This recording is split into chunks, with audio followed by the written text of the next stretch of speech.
The 21 Indispensable Qualities of a Leader.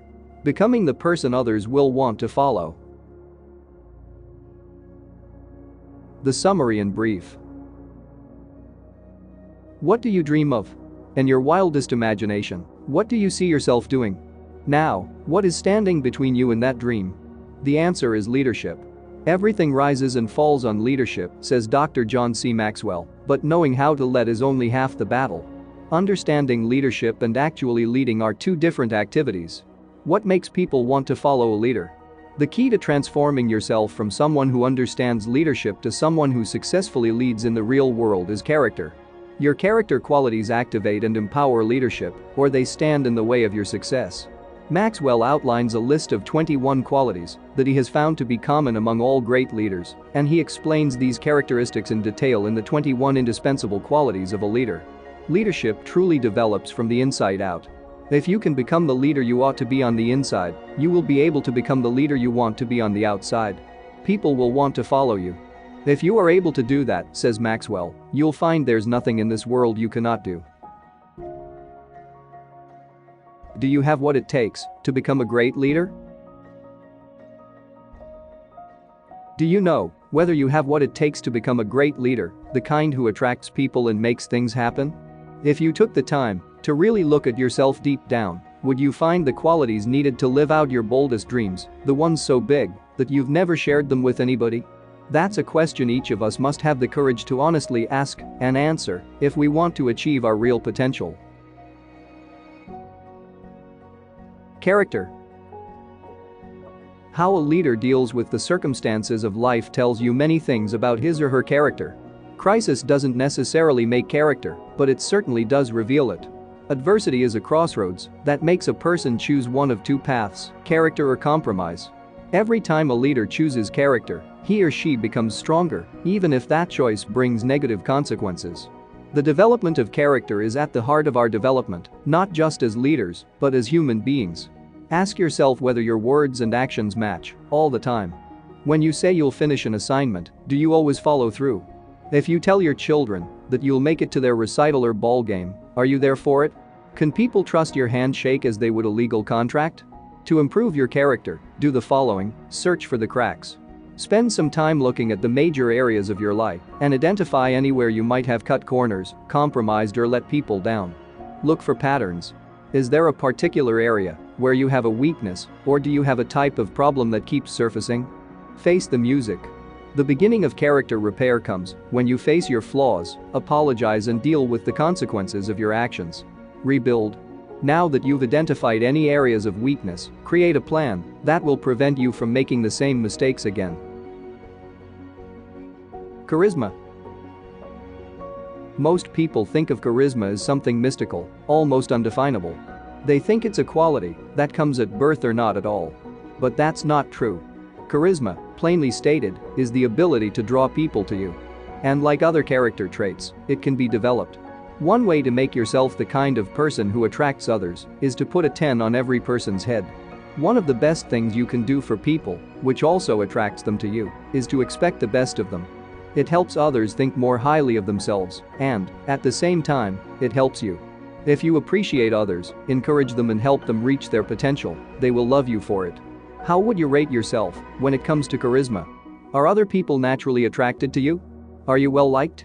If not, you may possess one of these roadblocks to charisma: pride, insecurity, moodiness, perfectionism, and cynicism. To improve your charisma, do the following: change your focus. As you talk to others, determine how much of your conversation is concentrated on yourself. Determine to tip the balance in favor of focusing on others. Play the first impression game. The next time you meet someone for the first time, try your best to make a good impression. Learn the person's name. Focus on his or her interests. Be positive. And, most important, treat him or he as a 10. Share yourself. Make it your long-term goal to share your resources with others. Think about how you can add value to 5 people this year.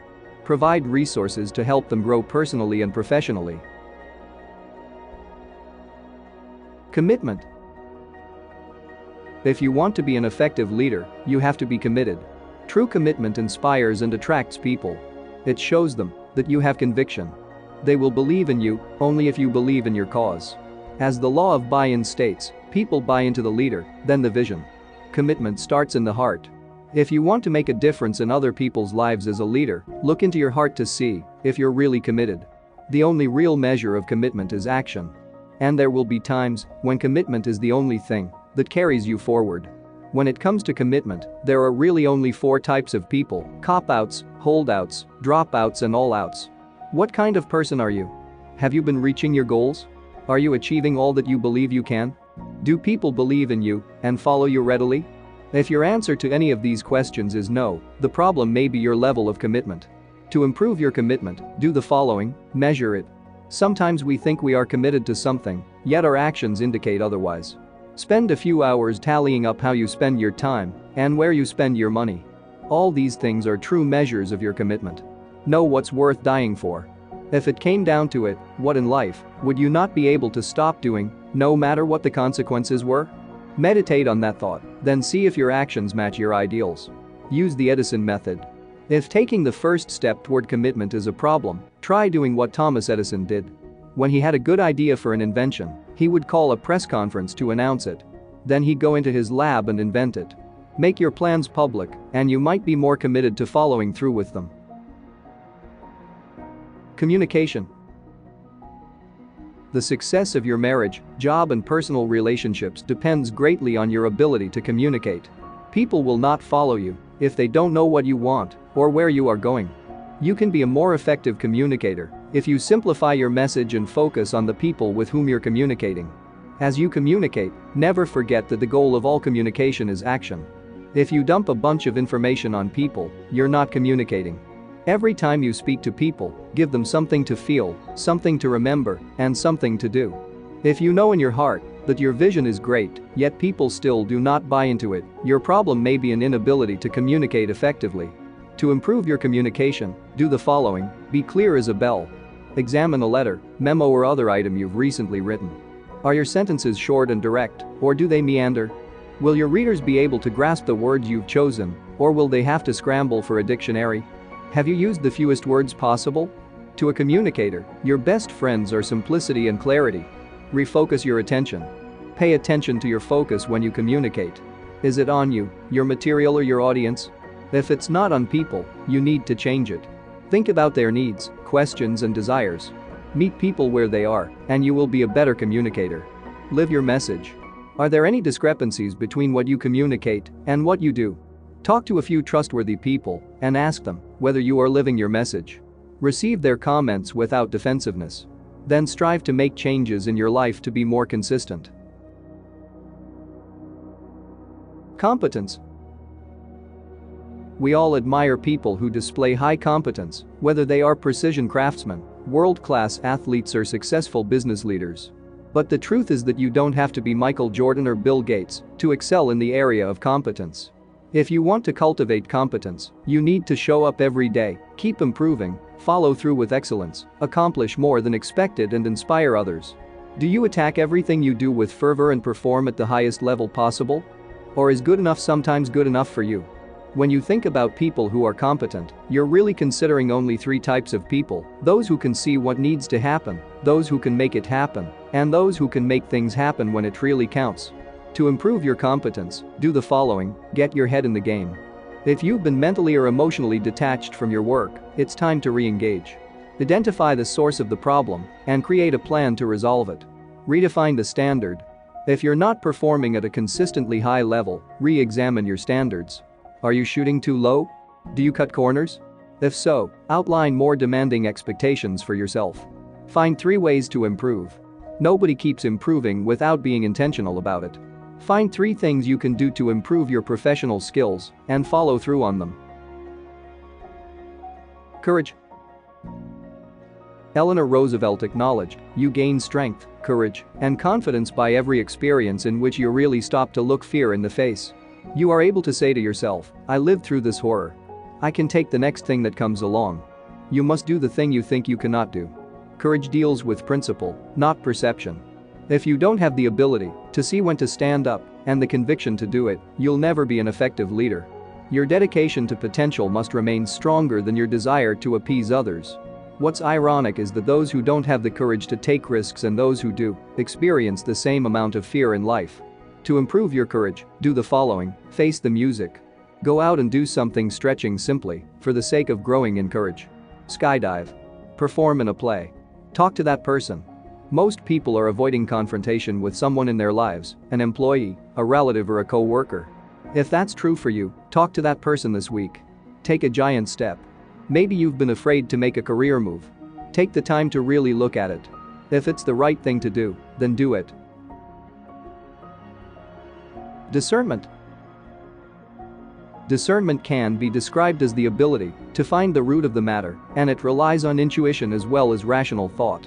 Discernment is an indispensable quality for any leader who desires to maximize effectiveness. People who lack discernment are seldom in the right place at the right time. Although great leaders often appear to be lucky to some observers, it's more likely that leaders create their own luck as the result of discernment, that willingness to use their experience and follow their instincts. Are you able to see root causes of difficult problems without having to get every bit of information? Do you trust your intuition and rely on it as much as you do your intellect and experience?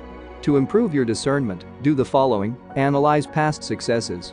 Look at some problems you solved successfully in the past. What was the root issue in each problem? What enabled you to succeed? If you can capture the heart of the matter in a few words, you can probably learn to do it with future issues. Learn how others think. Which great leaders do you admire? By learning how other discerning leaders think, you can become more discerning. Listen to your gut.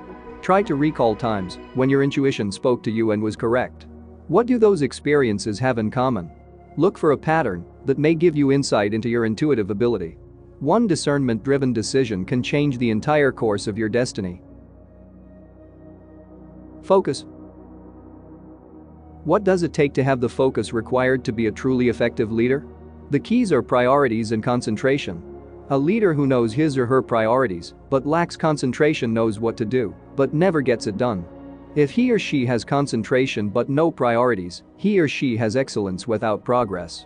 But when he or she harnesses both, he or she has the potential to achieve great things. So the important question is, how should you focus your time and energy? Use these guidelines to help you. Focus 70% on strengths. Effective leaders who reach their potential spend more time focusing on what they do well than on what they do wrong. Focus 25% on new things. Growth equals change. If you want to get better, you have to keep changing and improving. Focus 5% on areas of weakness. Nobody can entirely avoid working in areas of weakness. How would you rate yourself in the area of focus?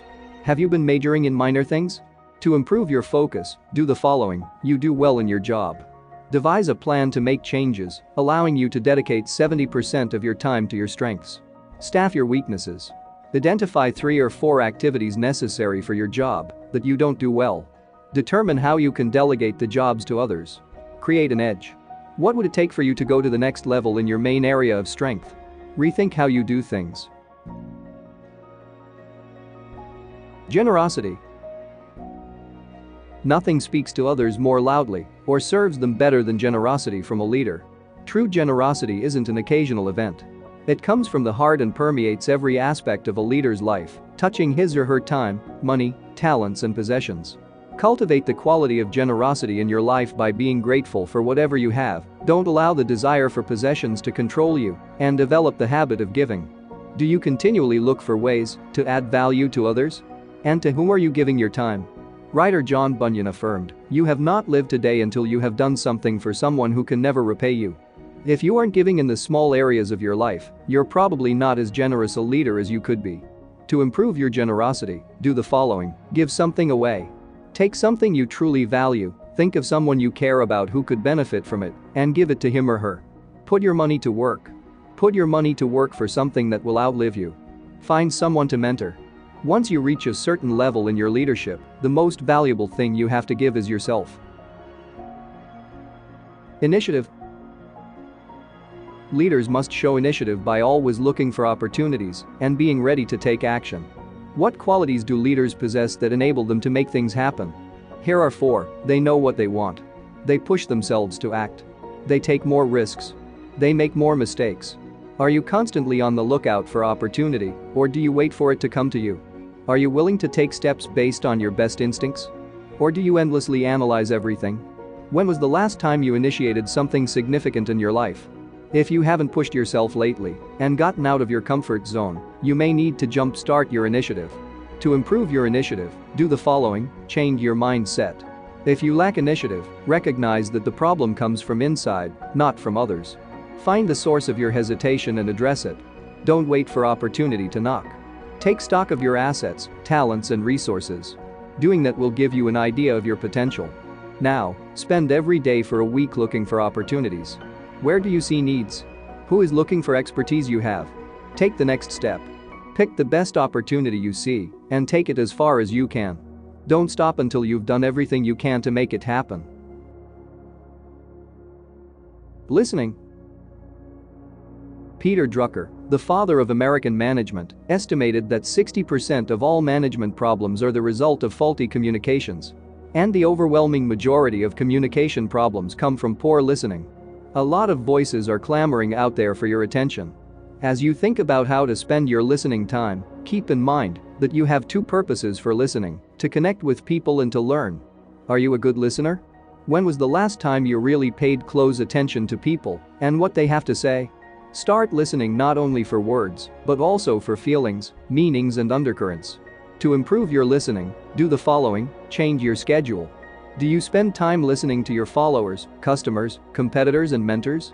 If you don't have all four groups on your calendar regularly, you're probably not giving them enough attention. Meet people on their turf. A key to being a good listener is to find common ground with people. Get to know who they are and seek common ground to build your connection with them. Listen between the lines. As you interact with people, you certainly want to pay attention to the factual content of the conversation, but don't ignore the emotional content. Passion. What makes it possible for people who might seem ordinary to achieve great things? The answer is passion. Nothing can take the place of passion in a leader's life. Passion is the first step to achievement. Your desire determines your destiny. Think of great leaders and you will be struck by their passion. Gandhi for human rights, Winston Churchill for freedom, Martin Luther King Jr. for equality, Bill Gates for technology. Anyone who lives beyond an ordinary life has great desire. Passion increases your willpower. It is the fuel for the will. If you want anything badly enough, you can find the willpower to achieve it. If you follow your passion instead of others' perceptions, you can't help becoming a more dedicated, productive person. To increase your passion, do the following: take your temperature. How passionate are you about your life and work? Does it show? You won't become passionate until you believe passion can be the difference maker in your life. Return to your first love. Think back to when you were just starting out in your career, or even farther back to when you were a child. What could you spend hours and hours doing? Try to recapture your old enthusiasm. Then evaluate your life and career in light of those old loves. Associate with people of passion. Passion is contagious. Schedule some time with people who can infect you with it. Positive attitude.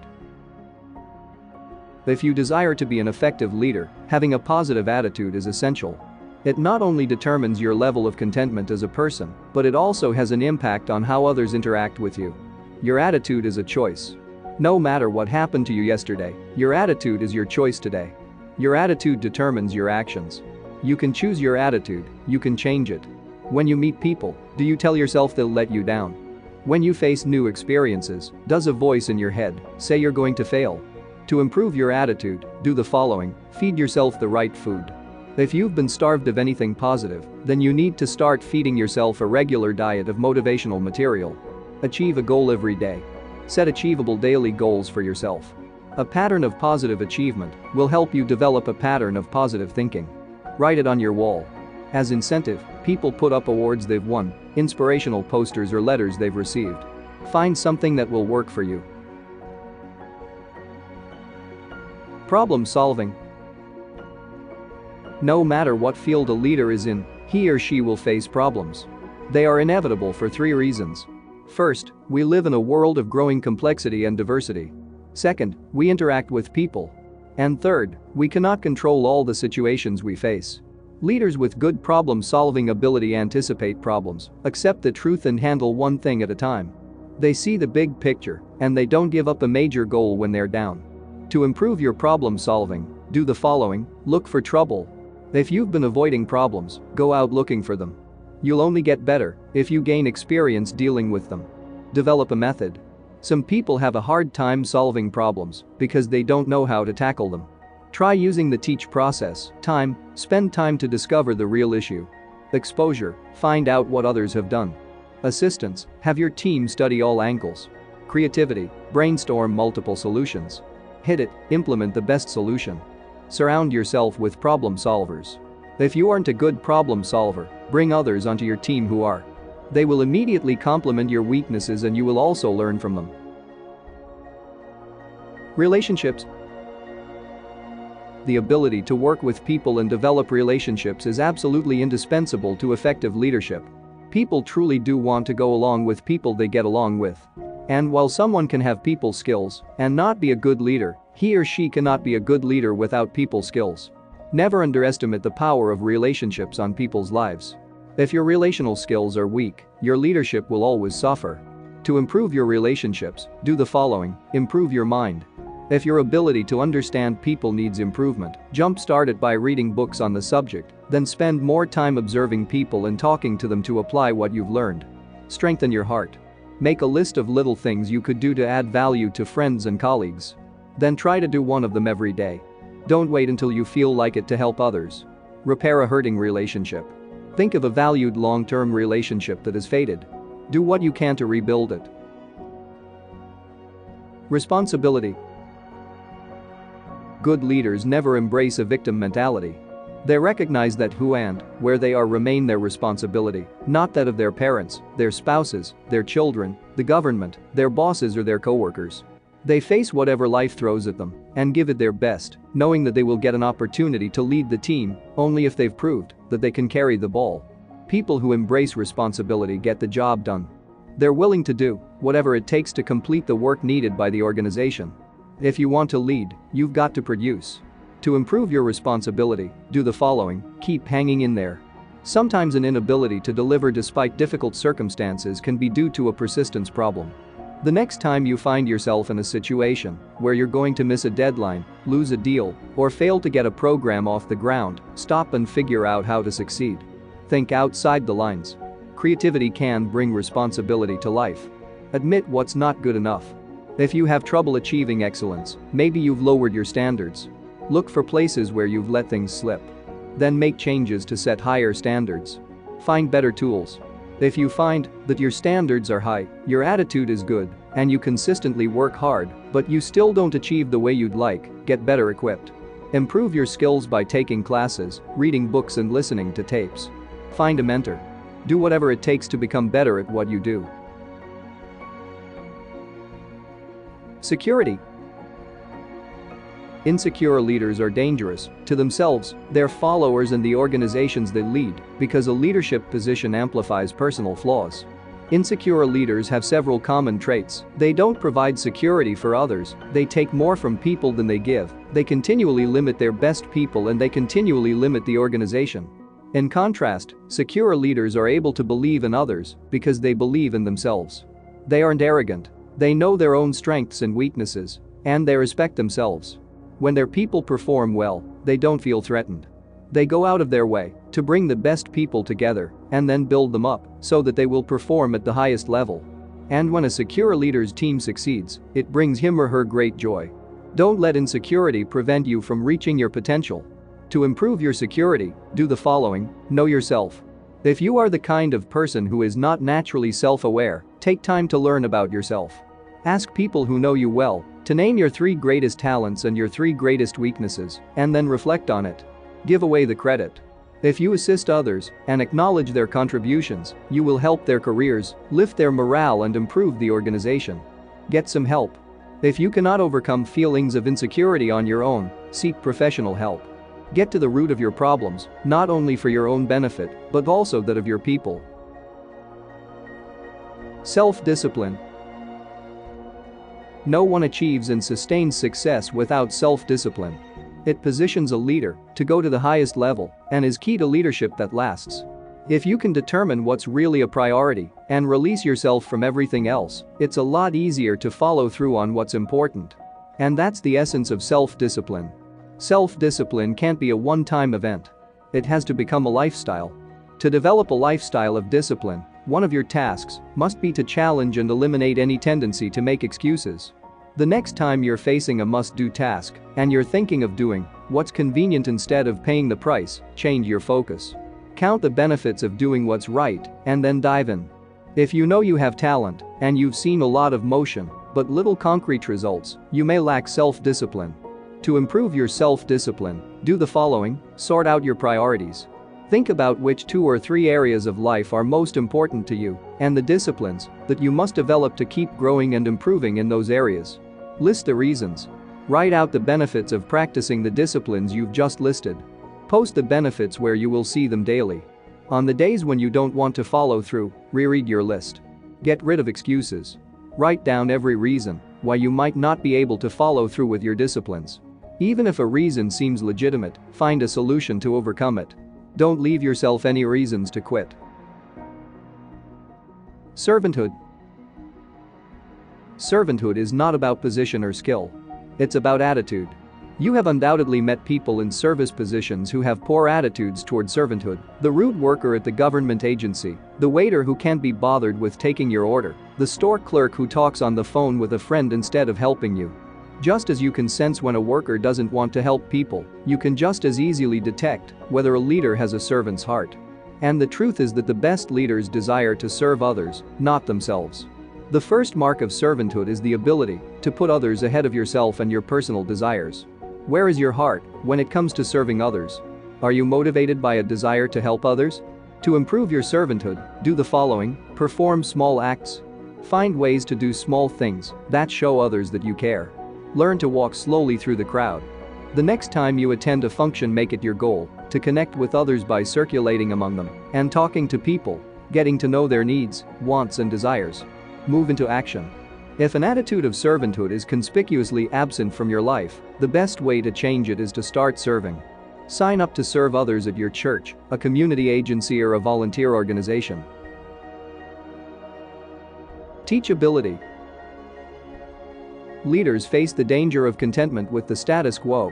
After all, if a leader already possesses influence and has achieved a level of respect, why should he or she keep growing? The answer is, your growth determines who you are, and who you are determines who you attract, and who you attract determines the success of your organization. If you want to grow your organization, you have to remain teachable. Some people mistakenly believe that if they can accomplish a particular goal, they no longer have to grow. It can happen with almost anything: earning a degree, reaching a desired position, receiving a particular award or achieving a financial goal. But effective leaders cannot afford to think that way. The day they stop growing is the day they forfeit their potential and the potential of the organization. If you're not where you hoped you would be by this time in your life, your problem may be lack of teachability. To improve your teachability, do the following: observe how you react to mistakes. Do you admit your mistakes? Do you apologize when appropriate? Or are you defensive? If you react badly or make no mistakes at all, you need to work on your teachability. Try something new. Go out of your way to do something different that will stretch you mentally, emotionally, or physically. Learn in your area of strength. Continue to learn in an area where you are already an expert. This prevents you from becoming jaded and unteachable. Vision. Vision is everything for a leader. It is utterly indispensable. Why? Because vision leads the leader. It paints the target. It sparks and fuels the fire within and draws him or her forward. It is also the fire lighter for others who follow that leader. Show me a leader without vision and I'll show you someone who isn't going anywhere. At best, he or she is traveling in circles. When you look deep into your heart and soul for a vision, what do you see? To improve your vision, do the following: measure yourself. Talk to your spouse, a close friend and key employees. Ask them to state what they think your vision is. If they can articulate it, then you are probably living it. Write it down. If you've thought about your vision but never put it in writing, take the time to do it. Once you've written it, evaluate whether it is worthy of your life's best. Then pursue it with all you've got. Do a gut check. If you haven't done a lot of work on vision, spend the next several weeks or months thinking about it. Consider what really impacts you at a gut level. What makes you cry? What makes you dream? What gives you energy? And think about what you'd like to see change in the world around you. What do you see that isn't, but could be? Conclusion and advice. keep growing as a leader. Put yourself on a regular program where you consistently read books, listen to tapes and attend conferences that stretch you. Find other leaders who will mentor you. The only way to become the kind of leader that people want to follow is to keep growing and learning about leadership.